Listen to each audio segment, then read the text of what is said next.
My name is Rose Keating, the founder and director of a group called Tech for All. We're located in Denver. What we do is we find old computer equipment, clean it up, pump it up, and give it to folks that don't have. I'm a Denver native, the daughter of a World War II veteran, a child during the Depression. So we were always hearing about, don't waste that, don't throw that away. We can use that. You didn't waste whatever was still available to recycle. My mother's an artist. She was an artist. She's very sensitive and very maternal. I think I was carried around on a pillow for the first 2 years. Then my sister showed up and my life changed. I was the center of the universe, and then I found out I wasn't. That's always hard. My father's big influence was he was an electrician, and he was an electronics wizard. And I spent hours on end at his elbow, at his workbench, which gave me an understanding of how things were put together. And as it turns out, looking back, he was a fabulous teacher. He answered endless questions and told me how everything worked, and he actually let me try to do things, to the point where, as I got older, he let me actually do. And I earned my degree in computer management science. Because I had that training in management and accounting and marketing and personnel, I had unique skills as a programmer because I could read a balance sheet. That's something that most programmers don't have a clue about.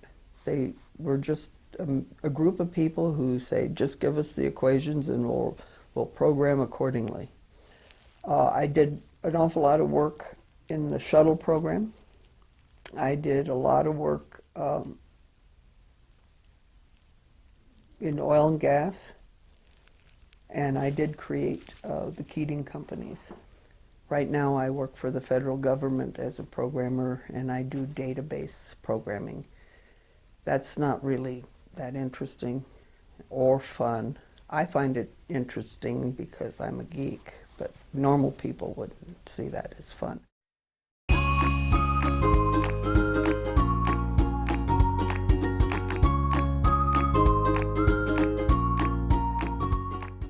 In 1999, the Pentium 3 computer came out, and we wanted one. Actually, we wanted 4 of them. And we had 3 486 computers that were perfectly good, working beautiful, beautiful jobs. And we bought those computers, and then I was taking the old ones to the recycler. Computers, monitors, keyboards, mice, speakers, all the trimmings. Put one of them on the counter, and the guy said, that'll be $40, and I thought he was going to pay me. And he said, no, lady, I'll recycle them for $40 a piece. And I said, I don't think so. I took it home, and I put it on my picnic table, and cleared the software, reset the operating system, reinstalled the applications. I'm sitting there just unhappy with myself. I've just wasted a day on stuff I was throwing away. And I see these 3 little boys there from the junior high down the street walking home. And I call down to them and I say, you guys got a computer? No. You want one? And they just, when you think about it, 1999, 12-year-olds, how many kids had computers when they, in that year, let alone 12-year-olds? And so I brought them up the yard to look across the fence at the picnic table, and I said, see those? And they said, yeah. I said, I got one for each of you. Just get permission from your folks, and you may have them. And they went home, and they were back in 3, maybe 4 seconds. And they brought their mothers and their grandmothers and all their siblings. And we, for the next 2 hours, plugged them in and unplugged them. We turned them on and turned them off. And we had computer school in my backyard. And then the fathers, the daddies came. They took them home and I was finished. It was fun. It was a good time. Everybody had a wonderful time. And that was the end of it as far as I was concerned. That was the last Thursday in October in 1999. And on Monday night, I pulled in the driveway, and peripheral vision right out this side, I see 3 sets of cowboy boots. And I look up, and there's 3 men. These were the fathers that I had seen on Thursday, and they had clean jeans. Their cowboy boots were shined to mirror finishes. They had the clean white shirts on, and their hair was perfect. And in very broken English, this one man states, he's reading it from a page, I think one of his children wrote it down for him. It says, "Me thinks never computer children." And every hair on my body stood straight up, like, wow. To be there with these Hispanic men being a gringa and to be told thank you, not gracias, but thank you, and have it mean so much to them. Their gratitude was unbelievable to me. And all I knew when they left was I have to get myself some more computers and do this again.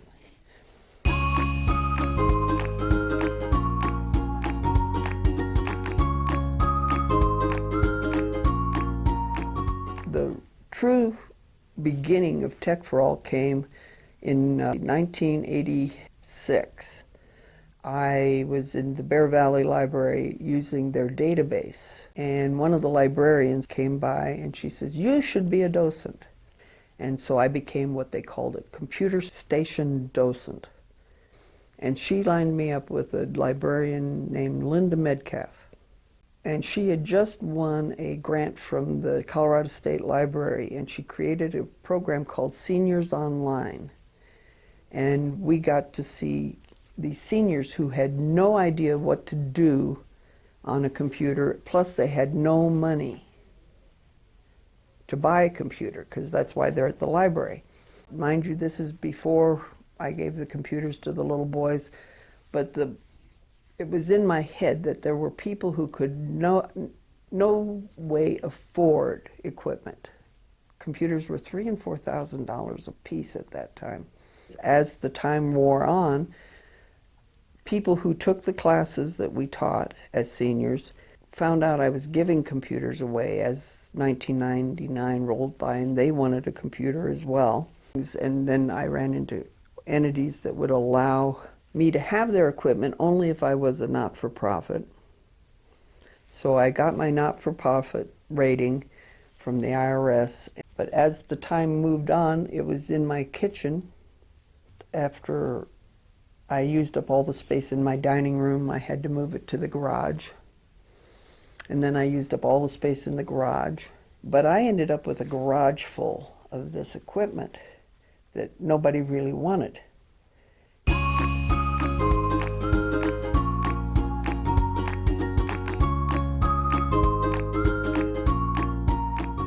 One day I'm sitting on the corner of Tejon and Alameda, and across the street from me is a building that says "For Lease." And I thought, wow, wouldn't that be nice to have a place like that right across the street from a school to give computers away.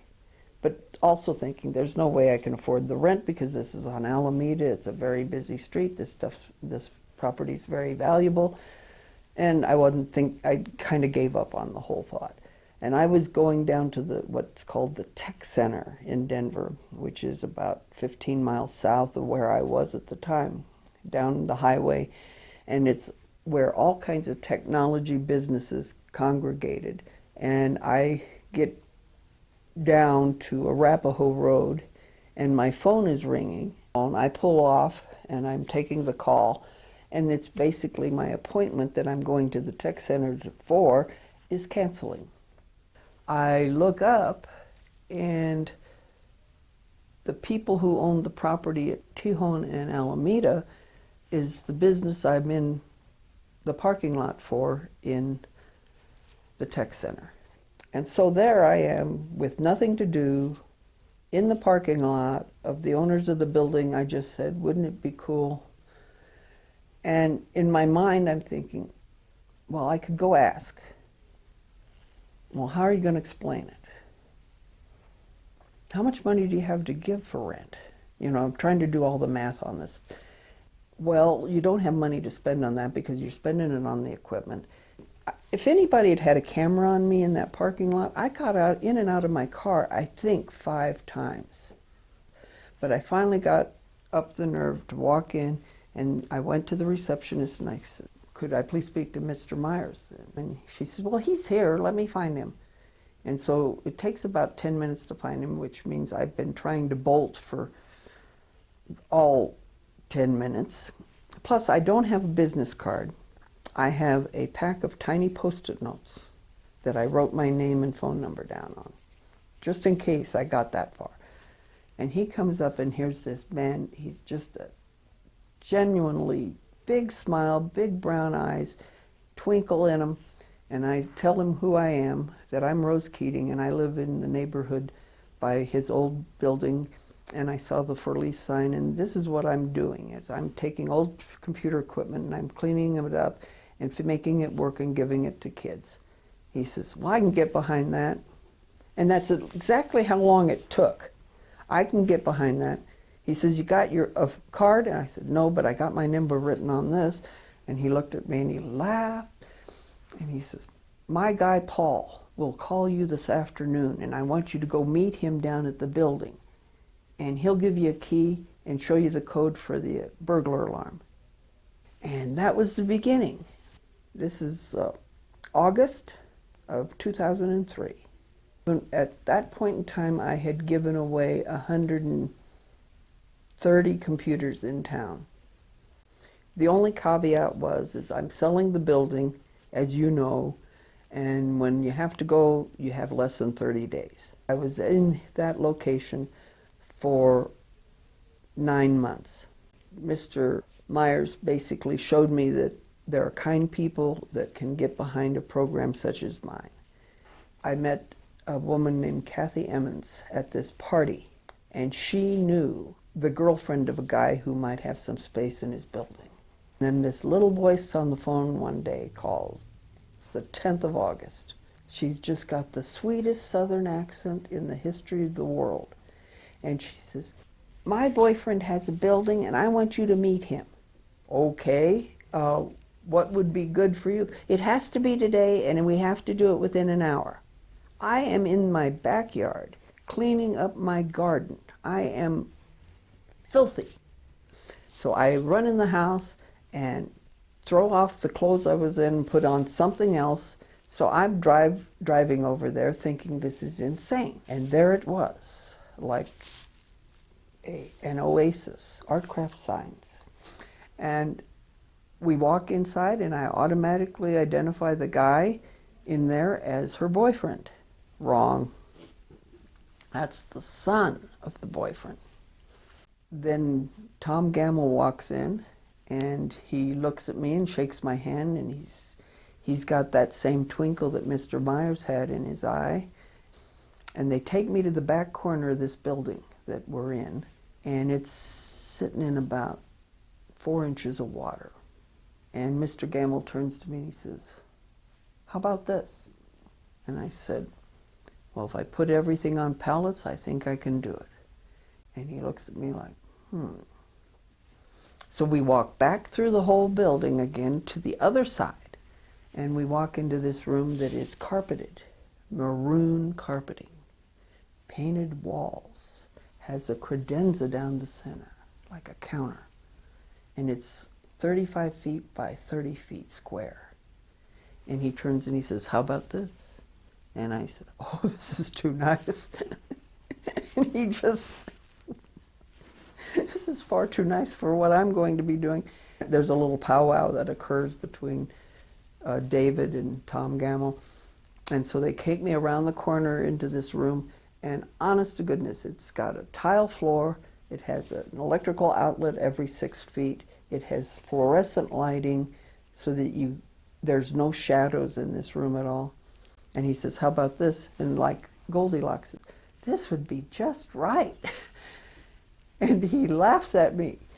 And so they go to the side for a second and they have about a 2-minute conversation. And they turn around and Mr. Gamble takes my hand in his and he puts a key in it and he says, your place is here with us. And that was 11 and a half years ago. And in that place, we went from 224 computers, that's how many I had given away on the day that he put that key in my hand. And from the 224 to the 8633 we're at today, because they trusted me with space in their building, and they trusted me to do what I said I would do. And because of them, we've never had to charge a dime for a computer. It's because Mr. Gamble trusted me in his building, I have a venue for volunteers to come to. They legitimized the work I was doing by giving me a space and a storefront. Because working out of your garage in the alley kind of looks funny, and nobody really quite believes it. By being in that space, we can make things happen, and we do.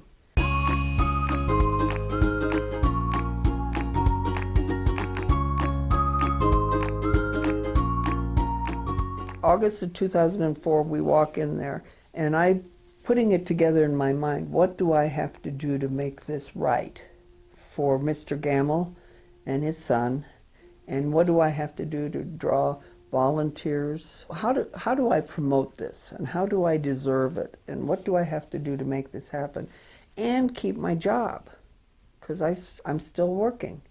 So I have an event right before Thanksgiving.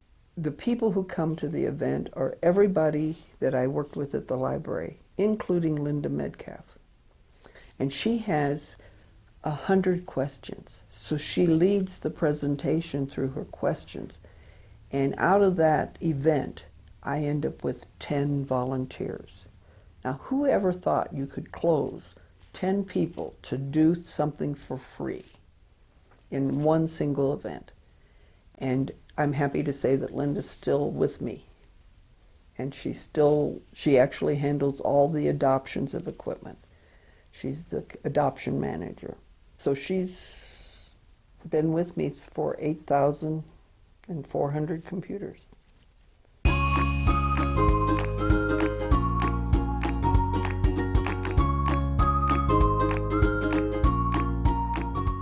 Linda and Velma and Jim and Sylvia, four of my mainstays.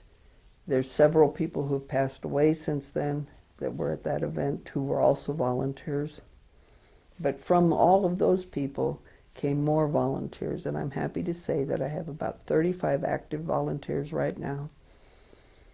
I have systems engineers, and I have people who have no background in equipment or computers. My first 10 volunteers, I was the only person who actually knew how to turn one on, but they learned because they opened their minds and their hearts and their hands, and they made it happen. The volunteers are the absolute, I have the finest group. I don't think there is a volunteer operation of any size in the city of Denver that has a better group of volunteers than I do. I want this place, Tech for All, to be the kind of place I want to volunteer in. And by the way, I am a volunteer there. I don't get paid to be there. I actually fund Tech for All through my going to work every day, and that I honor their work. I will not let a recipient or someone who's requesting a computer make any disparaging remark or behave in any way that denigrates my volunteers. Pete Kuykendall, as I mentioned, he's a network engineer and he's a Linux freak. He's created the image that we're using to make this wonderful homework computer. We have several teenage volunteers that come and help. And it seems that every year we end up with 2 or 3 kids who really like hanging out with the old folks fixing computers. We got John Rempe. He's a 45-year Hewlett-Packard technician. He came 7 years ago to help, and he just loves to fix computers. And he's a really strong volunteer. We only get him for about 4 hours a week, but he does come every week. We have Velma, who was a student when I was doing Seniors Online, and Jim and Sylvia, who were also students when we were doing the Seniors Online program. Our webmaster, Dinah Calnans, she was my partner in crime at University Hills until we got fired. Gail McGowan, 10 years, I think she's been with us. She came from Las Vegas, got my name from somebody up in Mount Vernon as a computer lady, and I came and helped her up there, and then she came down and helped me. I would say there's been about 130 volunteers over the years. Everybody has helped me, from fellow docents at the library to people who've retired from the library to help, people from church, the students. We have this amazing volunteer. His name's Marty Dix. He came last May. He is a technician, and I don't know his whole stories because he's rather closed-mouthed, but I will tell you that Marty has not missed a shift. He comes on Tuesday, Wednesday, Friday, and Saturday, and he has not missed a shift since May. It's like he's become my rock. When we were moving from the recycling facility, he actually figured out I was coming every day, and so he came every day, 7 days a week for 2 months. Just amazing help. I suggest, that's why anybody who wants me to do something for them, or wants something from Tech for All for their organization, or I want them to meet us in our place so they can see the volunteers and see their skill level, their intelligence, and their commitment. Because when you see them, you understand Tech for All on a level that I'll never be able to explain, because it's those clear eyes and their sense of purpose and their no-nonsense approach to the work. I mean, there is an employer in Denver that couldn't use my crew. The volunteers have been just an amazing resource. They're getting computers ready at a pace I've never seen before. But Pete Kuykendall, who is a network engineer for Comcast, developed an image that we can pull down off of our own server, and we can provision. We actually have 12 computers, monitors, keyboards, and mice set up on our workbenches. We can provision 12 computers at a time. And if we were doing netbooks, I think we could probably do 20 at a time with the netbooks. So as that progresses, I think we're going to be able to do more and more, and the computers will leave in droves. My problem, and it's always been a problem, is how do I procure more equipment? How can I afford what it will take to make them a qualified homework computer? Buying hard drives and RAM. Last year's 1,233 computers that we gave away in 2015 cost $47 per unit to make available. So that, to say no to a kit over $47 is just wrong. There are several people who help us through generous donations of equipment and money, and we recycle As I said, Old Blue takes 10,000 pounds a month to the recycler. 10,000 pounds can be worth, if we're very careful and we do it properly, that 10,000 pounds can be worth $3,000 to $4,000.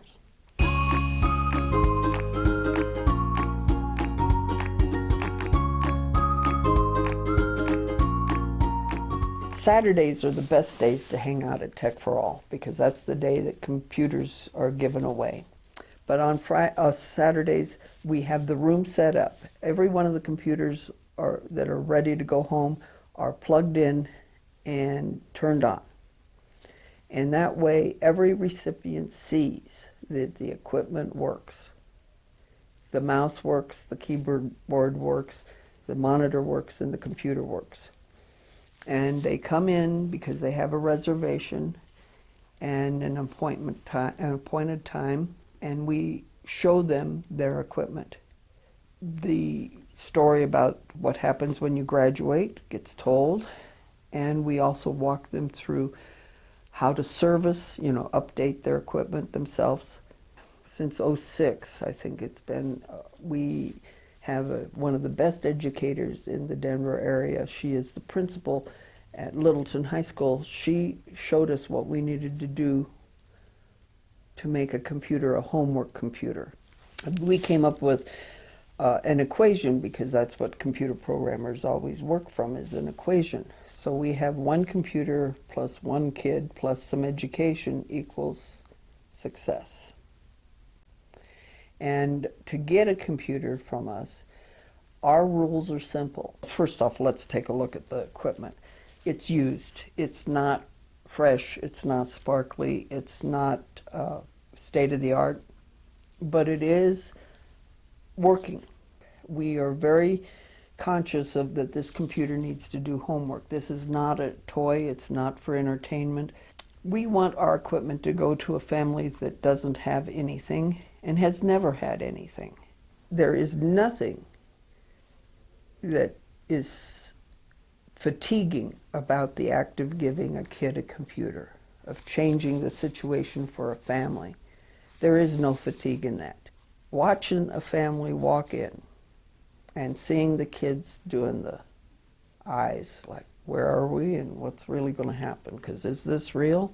And the parents, especially the people who do not speak English, they're there, and it's a leap of faith for them to show up to find out if this could be true, that we get to give we get to have a computer at home.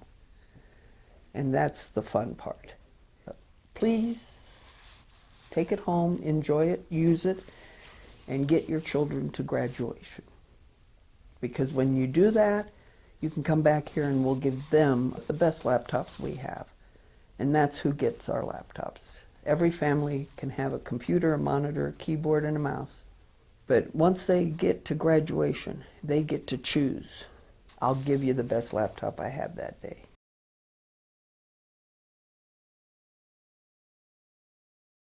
If you want what I have, you may have it.